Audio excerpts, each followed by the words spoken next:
Welcome to Big TV.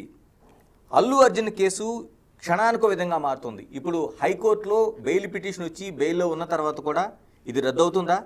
ఇప్పుడు ప్రభుత్వం మరోవైపు పోలీసు వ్యవస్థ దీనిపైన సుప్రీంకోర్టులో దీనిపైన పిటిషన్ వేస్తే ఖచ్చితంగా ఈ బెయిల్ పిటిషన్ రద్దయ్యే అవకాశం ఉందా?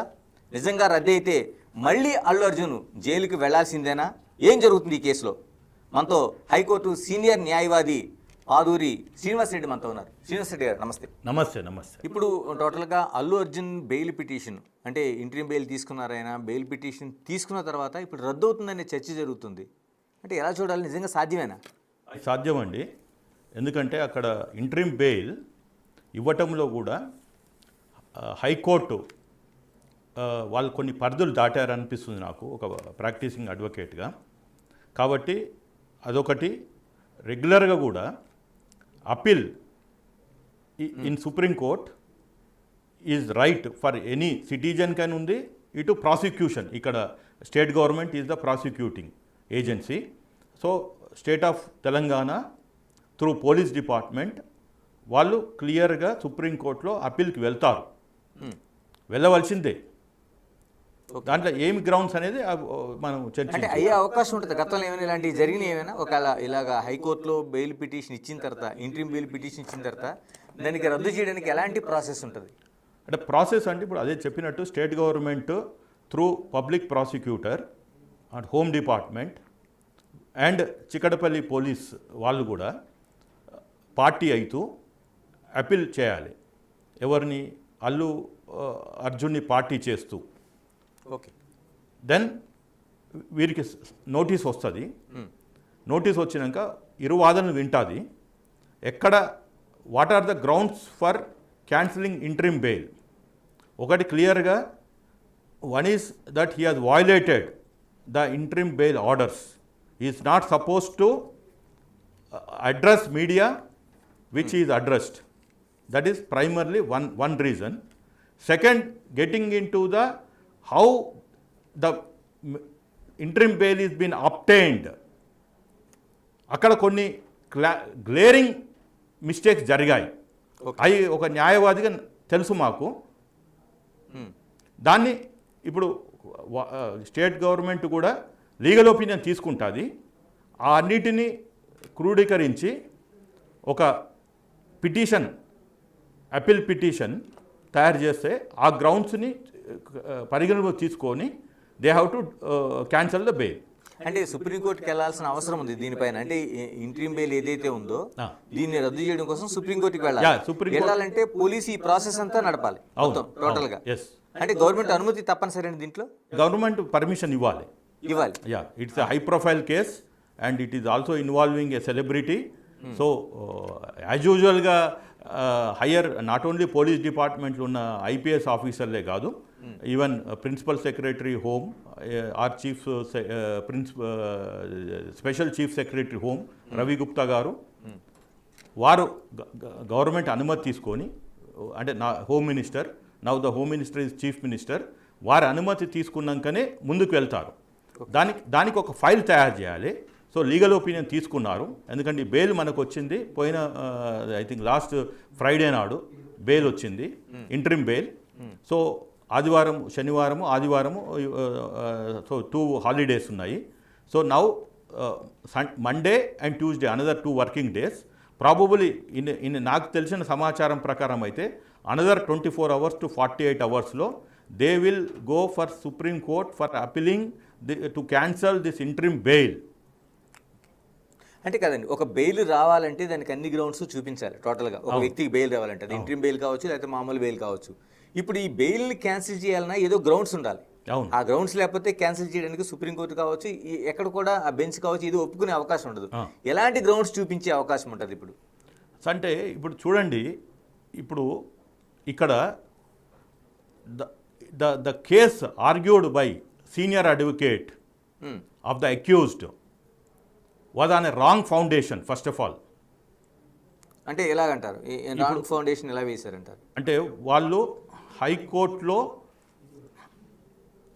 క్వాజ్ పిటిషన్ మూవ్ చేశారు 11th December నాడు. ఓకే. మేము 12th నాడు ఇంప్లీడ్ అయ్యాము. Please see the dates also very important. 13th నాడు, దట్ ఈస్ ఫ్రైడే, లిస్ట్ కాలే. It was the quash petition is not listed. Okay. So probably Monday list అయ్యేది as far as High Court is concern. But meantime police has summoned him. He was being brought to Chikadapalli police station. The investigative officer is having a power to arrest. It is his discretionary power. Even Supreme Court cannot take his power. That is the beauty of our constitution and beauty of our law. Separation of powers law. Investigative authority is the sole and whole. When to arrest an accused. Arrest chesadu. Then he has followed the law. Okay. He has been taken to Gandhi Hospital for medical examination. వెళ్ళారు. Remand report prepare చేశారు. చేశారు. Remand report తీసుకొచ్చి trial కోర్టులో remand report చూశారు. వారు కూడా న్యాయమూర్తే. అవును. The lower court person is also equivalent judge. Maybe he is in a trial court, somebody sits in supreme court, somebody sits in high court. That is different. All are part and parcel of Indian judiciary. ఎవరిని మనం ఇక్కడ పెద్ద చిన్న లేదు. A judge is a judge. So ఏదైతే ఎప్పుడైతే ఈ remand report తీసుకొని నాంపల్లి కోర్టుకు వెళ్ళారో ఆ జడ్జి గారు వెరీ క్లియర్గా పోలీస్ అరెస్ట్ చేసింది అక్రమం కాదు, సక్రమము. ఇతను నేరస్తుడే. ఇతన్ని 14 రోజులు రిమాండ్కి పంపించారు. అక్కడికి అయిపోయింది. So his arrest is legal. Remand రిపోర్ట్ని ఛాలెంజ్ చేయాలి, లేకపోతే బెయిల్ మూవ్ చేయాలి. కానీ అక్కడ లోవర్ కోర్టులో, నాంపల్లి కోర్టులో బెయిల్ అప్లికేషన్ మూవ్ చేస్తూనే ఈ రిమాండ్ రిపోర్ట్ని ఛాలెంజ్ చేస్తూ ఇమ్మీడియట్గా హైకోర్టుకు వచ్చారు లంచ్ మోషన్కి. ఓకే. మా పిటిషన్ ఉన్నది, ఏది క్వాష్ పిటిషన్. ఇక్కడ నేను అడగదలుచుకుంది, ఇప్పుడు చాలా మంది వాళ్ళు ఏం చెప్తానంటే ఆల్రెడీ మాది స్క్వాష్ పిటిషన్ ఉంది కాబట్టి ఇంట్రీమ్ బెయిల్ మూవ్ చేయడానికి మాకు అనుకూలంగా అంటున్నారు. అంటే స్క్వాష్ పిటిషన్ కి ఇంట్రీమ్ బెయిల్ కి ఏమైనా ఇంటర్లింక్ ఏమైనా లేదు లేదు లేదు. ఈవెన్ స్క్వాష్ పిటిషన్ అంటే it is to discharge my name from the FIR. అంటే నాకు సంబంధం లేదు అందులో సంబంధమే లేదు. కానీ వాళ్ళు సడన్గా ఆ క్వాష్ పిటిషన్ని మూవ్ చేశారు. అంటే లంచ్ మోషన్ బట్టి అరెస్ట్ కాలే. Not to at least they if quash petition objective ఏంటి అంటే 1 లైన్ ఆర్డర్ ఇస్తారు నార్మల్గా. ఇదేం మొదటిసారి కాదు, లాస్ట్ టైం కాదు. ఓకే. మొత్తం ఏమంటారు అంటే not to take coercive action అంటారు. ఓకే. అంటే not to take coercive action అంటే ఇండైరెక్ట్లీ నాట్ టు అరెస్ట్ అన్నట్టు. But even if the investigative officer can arrest also. Coercive అంటే వేరు, అరెస్ట్ నాట్ టు అరెస్ట్ ఇదే యాంటిసిపేటరీ బెయిల్. సో వీళ్ళు only quash petition, the objective of quash petition is to remove my name. I'm no way connected with the crime, but somehow ఎఫ్ఐఆర్లో నా పేరు పెట్టారు. దాన్ని అక్కడి మటుకే అన్నట్టు. అక్కడ ఆ క్వాష్ పిటిషన్లో ఇంటర్లాకేటరీ అప్లికేషన్ ఐఏఎస్లో ఎక్కడ వాళ్ళు మాకు బెయిల్ అడగలేదు. బెయిల్ అడగవలసింది ఎప్పుడు యాంటిసిపేటరీ బెయిల్ మూవ్ చేయాలి, అది మూవ్ చేయలేదు. తర్వాత అరెస్ట్ అయినాక when the cause of arrest has happened, the first and primary relief they are supposed to get in the lower court. Okay. అది దొరకలేదు. సో సడన్గా వాళ్ళు ఈ క్వాష్ పిటిషన్ దగ్గరకు వచ్చారు. క్వాష్ పిటిషన్ లంచ్ మోషన్కి వచ్చినప్పుడు అరెస్ట్ కాలే అక్కడ. కాబట్టి జడ్జి గారు ఏమన్నారు, ఐ విల్ లుక్ ఇట్ అని చెప్పారు. కానీ వెరీ అన్యూజువల్గా, రేరెస్ట్ ఆఫ్ రేర్గా after 4 o'clock, okay, again I'm saying it is the discretionary of the judge.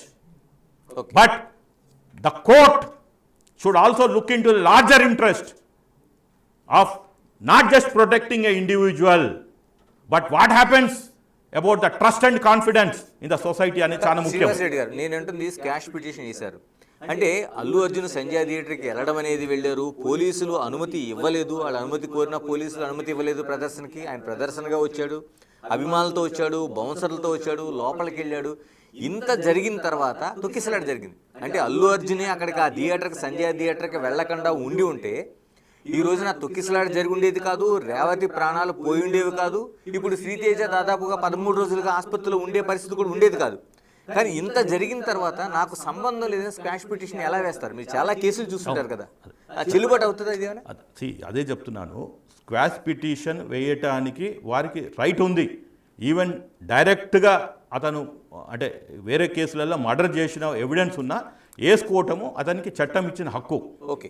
కానీ కోర్టులు చూడవలసింది ఏంటిది అంటే ఇది కొద్దిగా కాంప్లికేటెడ్. ఇక్కడ డైరెక్ట్గా అతను మర్డర్ చేయాలని రాలేదు, కానీ he is a prime accused. ఇప్పుడు ఆమె సినిమా చూడటానికి వచ్చింది, అల్లు అర్జున్ అనేవాడు వాని ఇంట్లోనే ఉంటే ఈ మహిళ చనిపోకపోయేది. అది కరెక్టే కదా? ఎవరికైనా మినిమం సెన్స్ ఉన్న కామన్ సెన్స్ ఉన్నది కరెక్టే కదా? ఇన్ని బెనిఫిట్ జోలు తెలంగాణ మొత్తం జరిగినాయి, ఎవరు చనిపోలేదు కదా. First reason is Allu Arjun రావడంతో తొక్కిసలాట అయింది. సరే, దాంట్లో టెక్నికాలిటీస్ ఉన్నాయి. అంటే ఇక్కడ క్వశ్చన్ ఆఫ్ లా అంటాము, question of facts. Question of law is supreme court, constitutional rights. Question of facts మీద ట్రయల్ జరిగేది లోవర్ కోర్టు. హైకోర్టుకు వచ్చే వారికి it's a combination of both. ఇటు క్వశ్చన్ ఆఫ్ లా ఉంటుంది, ఇటు క్వశ్చన్ ఆఫ్ ఫ్యాక్ట్స్. అయితే ఇక్కడ ఏం చేసిండ్రు అంటే, I will tell you the thing is, ఎవరైతే సీనియర్ అడ్వకేట్ అపియర్ అయ్యారో వారి యొక్క పదవి అంటే అదొక డిజిగ్నేషన్. సీనియర్ అడ్వకేట్ అంటే ఏజ్తో పాటు వచ్చేది కాదు.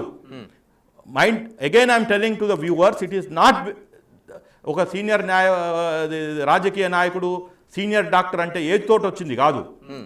It is a designation given by high court or supreme court. ఒకసారి ఆ డిజిగ్నేషన్ వస్తే వాళ్ళ డ్రెస్సు, ఆ గౌన్ కూడా వేరే ఉంటుంది. సీనియర్ అడ్వకేట్ గౌన్ వేరే ఉంటుంది. ఆయన సొంతంగా అక్కడి నుంచి ప్రాక్టీస్ బంద్ చేయాలి. Okay, is more than A advocate and less than A judge. ఎందుకు అంటే మన ఇండియన్ జ్యుడిషియరీలో ఎక్స్పర్ట్స్ కావాలి. ఆ సీనియర్ అడ్వకేట్ డిజిగ్నేషన్ రాగానే వాళ్ళకు కొన్ని ప్రివిలేజెస్ ఇస్తారు. అందులో ప్రివిలేజెస్ ఏంటి అంటే, హీఈస్ ఎన్ ఎక్స్పర్ట్. అతను 24 గంటల్లో ఎప్పుడు ఆయన హౌస్ మోషన్ మూవ్ చేయొచ్చు, లంచ్ మోషన్ మూవ్ చేయొచ్చు. ప్లస్ నేను నాకు సబ్జెక్ట్ నాలెడ్జ్ లేనప్పుడు ఎవరైనా ఇటు ఇక్కడ అల్లు అర్జున్ గారి, అశోక్ రెడ్డి గారైనా, శ్రీనివాస్ రెడ్డి అని ఇంకెవరైనా నీ తలుపు తడితే నువ్వు సీనియర్ అడ్వకేట్గా వాళ్ళకి ఇవ్వాలి. పార్టీకి సంబంధం లేకుండా, కులానికి సంబంధం లేకుండా, ఏ ప్రాంతానికి సంబంధం లేకుండా. ఒక ఆయనకున్న రోల్ అండ్ రెస్పాన్సిబిలిటీని, ఆ ప్రివిలేజ్ని ఈ వ్యక్తి ఎవరైతే ఉన్నారో, నిరంజన్ రెడ్డి గారు కేసు వాదించిన వ్యక్తి, అల్లు అర్జున్కి బెయిల్ తెప్పించిన వ్యక్తి, ఇప్పుడు సోషల్ మీడియాలో బాగా ట్రోల్ అవుతున్న వ్యక్తి, he has misused his resignation అని నాకు చెప్పడానికి ఎలాంటి సంకోచం లేదు. ఏ విధంగా అయింది? ఇప్పుడు మీరే చెప్తున్నారు, ఒక సీనియర్ అడ్వకేట్ అంటున్నారు, తర్వాత లంచ్ మోషన్లో ఎవరైనా దాన్ని చేసుకునే హక్కు ఉంది అంటున్నారు. మీరు చెప్తున్నట్టు ఇక్కడే సామాన్యుడికి ఒక న్యాయం, తర్వాత సెలబ్రిటీకి ఒక న్యాయం అనే ప్రశ్న కూడా వస్తుంది. ఎందుకు, ఎక్కడ నేరం జరిగింది? చెప్తాను. ఇప్పుడు సీనియర్ అడ్వకేట్ వచ్చారు, పోలీస్ తరపు, మన స్టేట్ తరపునేమో రెగ్యులర్ అపియర్ అయ్యే ఒక కామన్ పీపీ, స్టేట్ నుంచి రావాల్సిన అంటే హయ్యెస్ట్ పర్సన్ రాలేదు, అడ్వకేట్ జనరల్. సరే, అది స్టేట్ ఇష్టం, అది ఆయన బిజీ ఉన్నాడా, ఆ రోజు ఇంకేమైనా కేసులు ఉన్నాయా ఏంటి అనేది. ఓకే, అంటే ఇప్పుడు ఏమైంది, ఒక సీనియర్ అడ్వకేట్ వచ్చిండు కాబట్టి ఆయనకున్న ప్రివిలేజెస్ తోటి జడ్జి గారు ఓకే నేను 4 o'clock ఆఫ్టర్ కోర్ట్ అవర్స్ వింటానన్నారు. కానీ వీరు చేయవలసింది ఏంటిది అంటే, he should be an unbiased person. అతను అన్బయాస్డ్గా ఉండాలి. అల్లు అర్జున్ నాకు డబ్బులు ఇస్తున్నాడు అని చెప్పి ఆయన వారికి కాదు, న్యాయం వైపు ఉండాలి. ఈ షుడ్ బి ఫర్ జస్టిస్ వైపు ఉండాలి. ఎందుకుంటాడు ఇప్పుడు అల్లు అర్జున్ తరపున ఆయన బెయిల్ పిటిషన్ వేయడానికి వచ్చి, ఆయన అడ్వకేట్ గారు అశోక్ రెడ్డి గారు, not Niranjan Reddy. Niranjan Reddy appeared as a senior advocate to assist the court, to assist the judge because he is an expert. Ashok Reddy, yes. Okay. So అక్కడ ఏం చేశారు, అన్బయాస్డ్ లేరు, న్యూట్రల్ లేరు, ఇండిపెండెంట్గా లేరు. పైపెచ్చు అశోక్ రెడ్డి గారు కోర్టులోనే లేరు. అశోక్ రెడ్డి గారు వాదనలు వినిపించాలి, జడ్జి గారికి ఈ సీనియర్ అడ్వకేటు బ్యాలెన్సింగ్ చేస్తుండాలి. ఎందుకంటే వారు ఎక్స్పర్ట్ కాదు. And advocate will look in to ఒక రోజులో 60-70 కేసులు, వివిధ కేసులు చూస్తుంటారు. ప్లస్ ఈ బెంచ్ మీద మళ్ళీ ఇంకో బెంచ్కి ట్రాన్స్ఫర్ అయితే అక్కడ వేరే సబ్జెక్ట్ వస్తుంది. కానీ ఈ అడ్వకేట్ గారు, నిరంజన్ రెడ్డి గారు గత 20 సంవత్సరాలు 30 సంవత్సరాలు ఇదే ప్రాక్టీస్ చేస్తున్నారు. కాబట్టే ఈ దేశము ఈ ఇండియన్ జ్యుడిషియరీ వారిని గుర్తించి సీనియర్ అడ్వకేట్ అని ఒక ట్యాగ్ ఇచ్చింది. కాబట్టి అక్కడ he should be neutral, unbiased and independent and ఇది objective and motive should be to only assist the judge. ఇలాగే శ్రీనివాస్ రెడ్డి గారు ఇక్కడే నేను ఏదైతే మీరు చెప్తున్న వ్యాఖ్యలు ఉన్నాయో దీంట్లో ఈ బెయిల్ పిటిషన్ వచ్చిన తర్వాత ఆయన జైలుకి వెళ్ళడం, తర్వాత బెయిల్ పిటిషన్ మూవ్ చేసిన తర్వాత ఉదయాన్నే రిలీజ్ అవ్వడం, అల్లు అర్జున్ అన్ని కరెక్ట్గా జరిగినాయి. అక్కడ నుంచి చాలా టోటల్గా 12 గంటల్లో అంత పిక్చర్ అంతా జరిగింది. బయటకు వచ్చిన తర్వాత నిరంజన్ రెడ్డి కామెంట్స్ చేసిన తీరు, అంటే జైలు అధికారులు చాలా ఆ బెయిల్ పిటిషన్ని తీసుకోవడంలో చాలా ఆలస్యం చేశారని ఒక కామెంట్ అయితే, తెలంగాణ పోలీసుల పైన చేసిన కామెంట్స్ని ఎలా చూడాల్సిన అవసరం ఉంది? అదే చెప్తున్నాను. ఒక సీనియర్ అడ్వకేటు ఆయన ఇలా ఇప్పుడు వాళ్ళు ప్రభుత్వ ఉద్యోగులే, వాళ్ళని ఆ ఆర్గ్యుమెంట్స్లో హీ వెంట్ ఒక సెలబ్రిటీ ఆ తొందరలో అల్లు అర్జున్ ఇవాళ ఎట్టి పరిస్థితుల్లో నేను ఆయనని ఇంట్లోకి తీసుకెళ్ళాలి, ఆయన బెడ్రూమ్లోనే పడుకోవాలి, జైల్లో కాదు అనే తొందరలో హీ బ్రాట్ ఒక మచ్చ ఎవరికి, ఇండియన్ జ్యుడిషియరీకి ప్లస్ సీనియర్ అడ్వకేట్ అనే ఆయన డిజిగ్నేషన్కి. నేను మీ ద్వారా కోరేది ఈ రాష్ట్ర ప్రభుత్వాన్ని, now since he has abused and misused ఈ సీనియర్ అడ్వకేట్ పొజిషన్, సో ఇక్కడ హైకోర్టు కొలేజియం అతనికి నోటీస్ ఇచ్చి అతని ఒక సీనియర్ అడ్వకేట్ గౌన్ని రిమూవ్ చేయించాలి. He should not be a senior advocate no more. ఎవరు బాధ్యత తీసుకోవాలి దీనికి? మీరు చెప్తున్న ఏదైతే పాయింట్ ఉందో కొలీజియం వరకు వెళ్ళి కంప్లైంట్ చేసి తీసుకోవాలి, సుమోటోగా చేయాలా లేదా ఎవరైనా కంప్లైంట్ ఇవ్వచ్చు. బార్ కౌన్సిల్ ఆఫ్ ఇండియాకి, తెలంగాణ స్టేట్ బార్ కౌన్సిల్కి ఇవ్వచ్చు, లేకపోతే హైకోర్టుకి ఇవ్వచ్చు. ఎందుకు అంటే అతను ఎక్స్పర్ట్గా సీనియర్ అడ్వకేట్ డిజిగ్నేషన్ ఇచ్చారు. ఆయన చెప్పవలసింది ఓన్లీ పొజిషన్ ఆఫ్ లా, ఒక గౌరవప్రదమైన పదవిలో ఉండి సీనియర్ అడ్వకేట్గా ఆ సీనియర్ అడ్వకేట్ గౌన్ కూడా డిఫరెంట్ ఉంటుంది. ఆ హోదాలో కోర్టు మీరు వచ్చిండ్రు, మీరు అపియర్ అవుతుండ్రు కాబట్టి మీ గౌరవం తోటి 4 తర్వాత ఓపెన్ చేశారు కోర్టు ఆఫ్టర్ కోర్ట్ అవర్స్. కానీ మీరేం చేశారు, మీరు పొజిషన్ ఆఫ్ లా చేయకుండా మీ ఆర్గ్యుమెంట్స్ అందరినీ తమ్మిని చేశారు. ఎందుకు అంటే అది high profile case. Somehow I don't know, even the state government also should file a case on him. How dare he will misguide the court. It is nothing but fraud on the court. ఎందుకంటే ఆయన position of లానే చెప్పాలి. He should assist the judge only on this expert subject. అంతమటికి ఆయన పరిధి as a senior అడ్వకేట్గా ఆయన రిక్వెస్ట్ని ఆమోదించిండ్రు. అది ఎవరు జడ్జిగా ఏది నా సబ్జెక్ట్ కాదండి, ఫలానా అశోక్ రెడ్డి గారు నేను మీ సహాయం కావాలంటే ఆయన సీనియర్ కౌన్సిల్కి వచ్చాడు సీనియర్ అడ్వకేట్గా. కాబట్టి అతను స్పీడీ ప్రొసీడింగ్స్ అడిగాడు, స్పీడీ ప్రొసీడింగ్స్ అయినాయి. కానీ అతను ఏం చేశాడు, ఈ ఆర్గ్యుమెంట్స్ అన్నిని తప్పులుగా చూపించి పోలీసులు నేరం చేశారు. ఇన్ఫ్యాక్ట్ ఇంకొక స్టెప్ ముందుకెళ్తాడు అనుకున్నా కానీ అప్పటికి వాదనలు అయిపోయినాయి. ఇంకా మొత్తం చనిపోయినందుకు, రేవతి చనిపోయినందుకు, లేదా వాళ్ళ అబ్బాయి ఐసీయూలో ఉన్నందుకు పోలీసుల మీదే కేసు పెట్టమనే స్టేజ్కి పోయేవాడు. So because of his senior advocate position he dare to do all this nonsense in the court. Srinivas Reddy గారు, ఇంకోటి కీలకమైన చర్చ జరుగుతుంది బయట.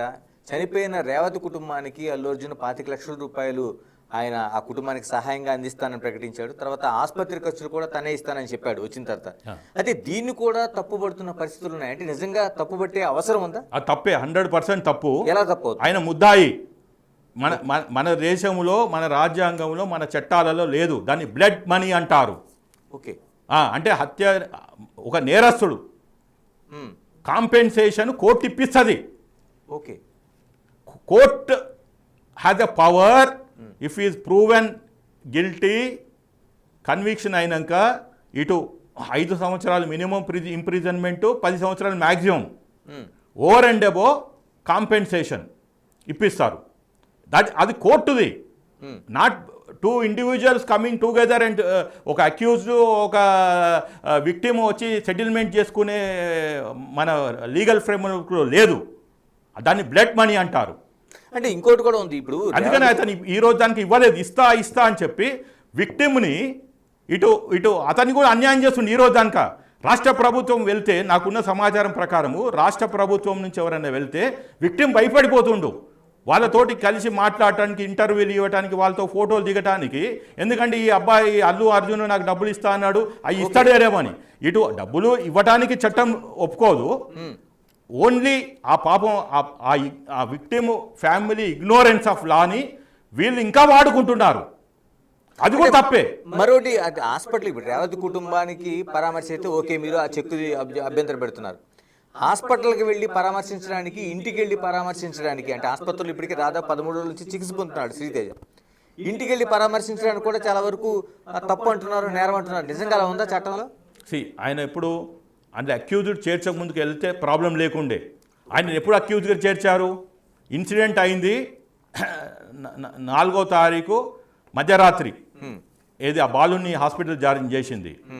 ఈయనకు సమాచారము 10:30 4వ తారీఖు 10:10:30కి తెలుసు బయట తొక్కిసలాట జరిగిపోయింది, ఒక మహిళని చనిపోయింది, ఇంకో బాలుడిని ఎక్కడికో హాస్పిటల్ తీసుకెళ్లారని. ఇతను వచ్చేటప్పుడు ఎంత హడావుడిగా వచ్చిండో, వెళ్ళేటప్పుడేమో దొడ్డిదారిగా సైలెంట్గా ఒక దొంగ మాదిరి వెళ్ళిపోయిండు.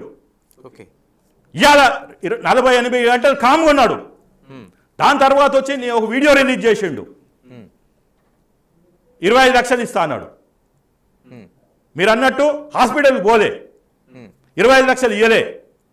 రెండవో ఇప్పుడు ఆ విక్టిమ్ని రాష్ట్ర ప్రభుత్వం సహాయం తీసుకుంటే మేము 25 లక్షలు ఇవ్వమని చెప్తుంది. ఫస్ట్ ఆఫ్ ఆల్ ఇవ్వడానికి లేదు ఆడ ఛాన్సు. రెండోది ఇప్పుడు ఎక్యూడ్ చేయడానికి అక్కడ పోలేడు. ఈ కెనాట్ గో బికాజ్ ఇప్పుడు వాళ్ళ తండ్రే కాదు, డైరెక్ట్ ఈజ్ ఆల్సో విక్టిమ్ బతికి ఉండి అక్కడ. ఇక్కడ రేవతి గారు చనిపోయినరు, ఆన్ బిహాఫ్ ఆఫ్ రేవతి ఈ ఫ్యామిలీ కొట్లాడుతుంది. కానీ అక్కడ బాలుడు, బాలుడి దగ్గర పోవడానికి ఛాన్స్ లేదు, ఆ విక్టిమ్. ఇంకొకటి ఏంది, ఇక్కడ ఒక ఫ్యాన్ అనేది తీసుకొస్తున్నారు. ఇప్పుడు ఫ్యాన్స్ ఒక మీరు చూస్తే ఆయన నా ఫ్యాన్ నేను కలుస్తా అంటుండు. ఫ్యాన్ కాదు, హీజ్ యువర్ విక్టిమ్. నువ్వు వచ్చినందుకు తొక్కిసలాట అయింది, ఆ తొక్కిసలాటలో ఆయన చావు బతుకుల్లో ఉన్నాడు. There is no relationship between fan and cinema actor. It is the relationship between an accused and the victim. Okay. అట్లా వెళ్ళలేడు. Now he is not a fan. ఇది ఇక్కడ వరకు అల్లు అర్జున్ సంబంధించింది ఇలా ఉంది. ఇప్పుడు బాధితుడికి సంబంధించిన కుటుంబాన్ని, మీరు బాధితుడి దగ్గరికి వెళ్ళడానికి వీల్లేదు. అసలు ఆయన అభిమాని నటుడు మధ్య సంబంధం కాదు. ఇది ఒక బాధితుడు, తర్వాత ఏదైతే ఆయన విక్టిమ్ ఉన్నది, ఒక నేరస్తుడు ఒక బాధితుడి మధ్య సంబంధంలో చూడాలని స్పష్టంగా చెప్తున్నారు. మరి ఇంత జరుగుతుంటే ఏదైతే భాస్కర్ ఉన్నాడో, ఆ కుటుంబంలో నష్టపోయిన భాస్కర్, నేను కేసు విత్డ్రా చేసుకుంటానని చెప్తున్నాడు. ఇదేదో చెల్లుబాటు అయ్యే అవకాశం ఉందా? లేదు, అతను అజ్ఞానంతో చెప్తున్నాడు. అతనికి చట్టాలు తెలియదు. కంప్లైంట్ ఇచ్చినా ఇవ్వకున్నా ఆ రోజు ఎఫ్ఐఆర్ అయ్యేదే. ఓకే, సోమోటోకి అవ్వాల్సింది అంతే. ఎందుకంటే అది అన్యాచురల్ డెత్. ఈవెన్ ఆ థియేటర్లో ఒక మనిషి గుండాకి చచ్చిపోయినా ఒక్కడొచ్చి ఎక్కడనో విదేశాల నుంచి వచ్చి కూడా టికెట్ కొనుక్కొని చూసి వానికి ఇక్కడ ఎవడు లేకున్నా సినిమా అంతా అయిపోయి సినిమా అయిపోయాక వాడు అక్కడనే కూర్చున్నాడు. ఏం దబ్బా అని చూస్తే గుండె అయిపోయింది, హాస్పిటల్ తీసుకుపోతారు, అన్యాచురల్ డెత్ డిక్లేర్ చేస్తారు, అంతే.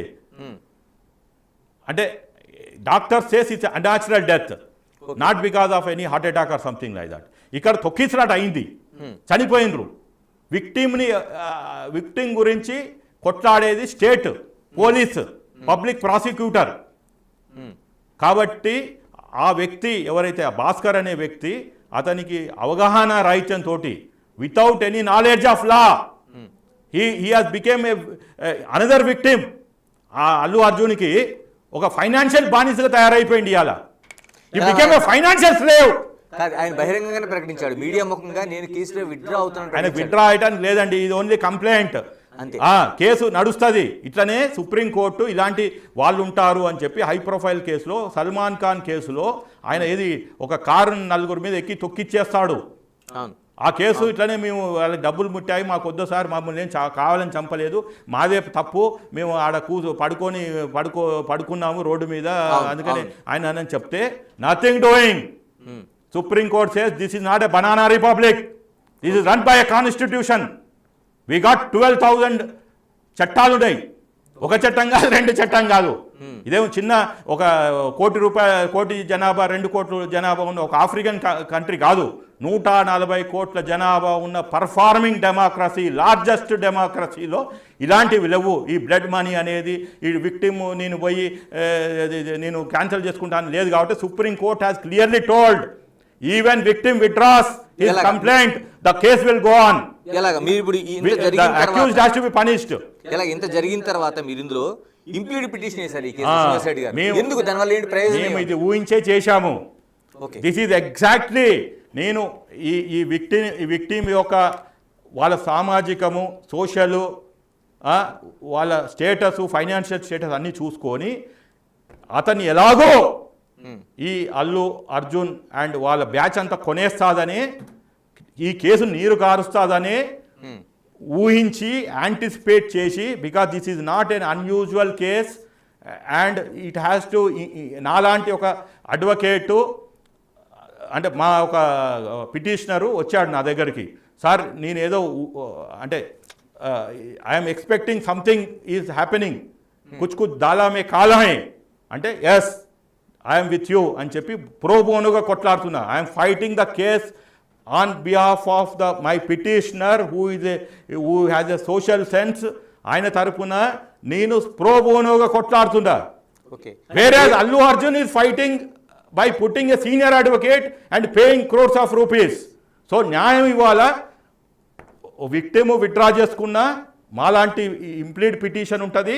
స్టేట్ గవర్నమెంట్ మీద కూడా మేము ఒత్తిడి తీసుకొస్తున్నాము. Most probably today or tomorrow they are going to file, నాకున్న సమాచారం ప్రకారం they are going to file సుప్రీంకోర్టులో అప్పీల్కి వెళ్తారు. అయితే స్టేట్ ఫాస్ట్గా మూవ్ చేయాలి, లేకుంటే ఇదే లా ఫిక్సింగ్ జరిగింది ఇందులో.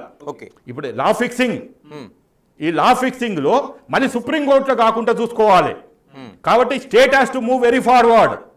నేను మీ టీవీ ఛానల్ ముఖంగా చెప్తున్నాను, ఈ ప్రభుత్వానికి నేను రూపాయి తీసుకోకుండా ప్రోబోనోగా I will assist the public prosecutor also, because I am following this case from the day one onwards. I have got complete knowledge of this one and it has happened in my neighborhood. నేను ఉండే చిక్కడపల్లిలో, ఇక్కడ సంజాతిలో జరిగింది. Police station is close to me and if the government wants my services, I can assist the public prosecutor. ఎందుకంటే మొన్న జరిగిన వాదనలో public prosecutor కూడా నోరిప్పలేదు. Had ఒక్కటే మాట ఆయన చెప్పవలసి ఉంది, మేడం మై లార్డ్షిప్ ఆ 55 పేజెస్ జడ్జిమెంట్ చదివే వరకు 3 రోజులు పట్టేది. Okay, and that is the prerogative of the state. చెప్పలేదు. అందుకనే ఈరోజు ఇటు న్యాయ వ్యవస్థ మీద నమ్మకం పోయింది, ఇటు గవర్నమెంట్ మీద నమ్మకం పోయే ఉన్నాయి. కాబట్టి నేను అడుగునేది ఏంటంటే, రేవంత్ రెడ్డి గారు ఇమ్మీడియట్గా as a home minister, not only chief minister, home మినిస్టర్గా క్లియరెన్సెస్ ఫాస్ట్గా ఇచ్చి, ఎందుకంటే మళ్ళీ వీళ్ళు కెవిట్ పిటిషన్ వేస్తారు సుప్రీంకోర్టులో, ఈ వ్యక్తి దేశం వదిలి పెట్టిపోవచ్చు ఇప్పుడు, ఎందుకంటే అతని పాస్పోర్ట్ ఆయన దగ్గరనే ఉంది. ఇప్పుడు మీరు చూసిన ఆర్డర్లో సరౌండర్ ద పాస్పోర్ట్ అని లేదు. Okay, so he may leave the country.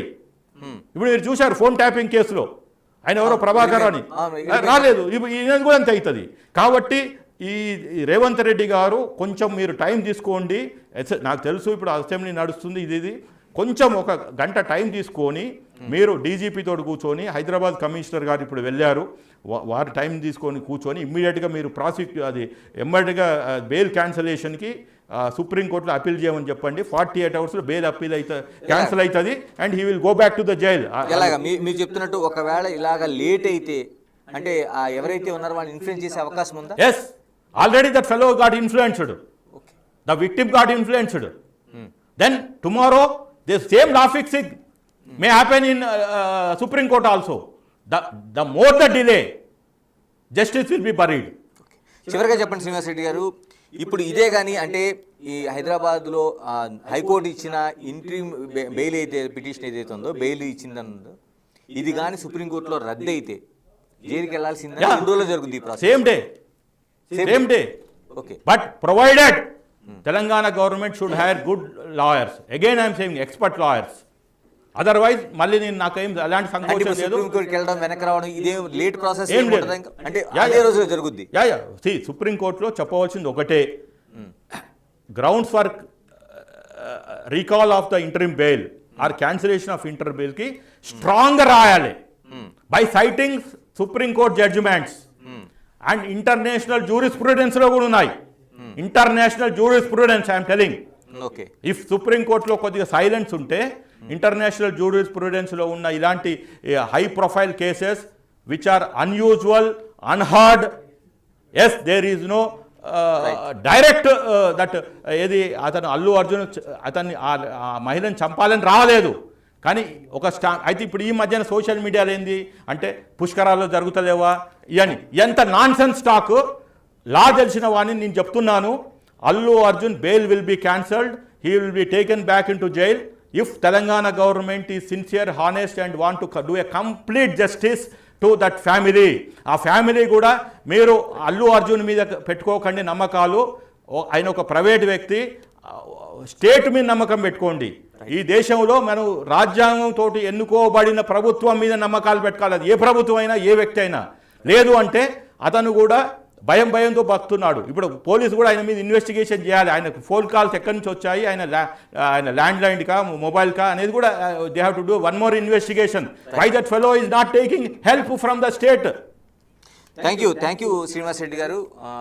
టోటల్గా ఈ కేసులో ఏం జరుగుతుంది, ఏం జరగబోతుంది అనేది చాలా స్పష్టంగా చెప్పారు. ఇది టోటల్గా జరుగుతుంటే చూస్తే మనకి అనేక అంశాలు అల్లు అర్జున్ కేసులో కనిపిస్తున్నాయి. ఎక్కడెక్కడ అంటే తను బెయిల్ నుంచి అంటే కింది కోర్టులో రిమాండ్ దగ్గర నుంచి బెయిల్కి వెళ్ళే వరకు, బెయిల్ దగ్గర నుంచి జైలు తర్వాత 12 గంటల లోపలనే ఆయన ఇంటికి చేరడం, ఇప్పుడు పరామర్శలు ఇవన్నీ తీసుకున్న తర్వాత అనేక అంశాలు మనకు కీలక అంశాలు కనిపిస్తున్నాయి. అంటే ఇప్పటివరకు జరిగిన దాంట్లో అల్లు అర్జున్ చేసిన దాంట్లో ఆయన కుటుంబానికి సహాయం అందిస్తాను 12 లక్షలతో పాటు ఆ కుటుంబాన్ని పరామర్శకు వెళ్ళడం కూడా చట్టరీత్యా నేరమేంటున్నారు. ఇలా డబ్బు ఇవ్వడాన్ని, ఒక ముద్దాయి డబ్బు ఇవ్వడాన్ని బ్లడ్ మనీగా దాన్ని చూస్తామనేది ఒక న్యాయకోవిధులు మనకి స్పష్టం చేస్తున్నారు.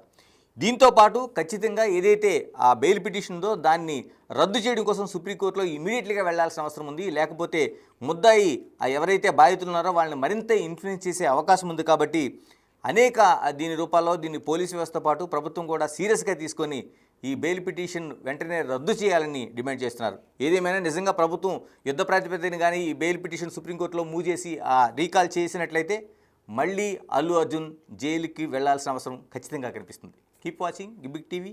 This is Ganesh.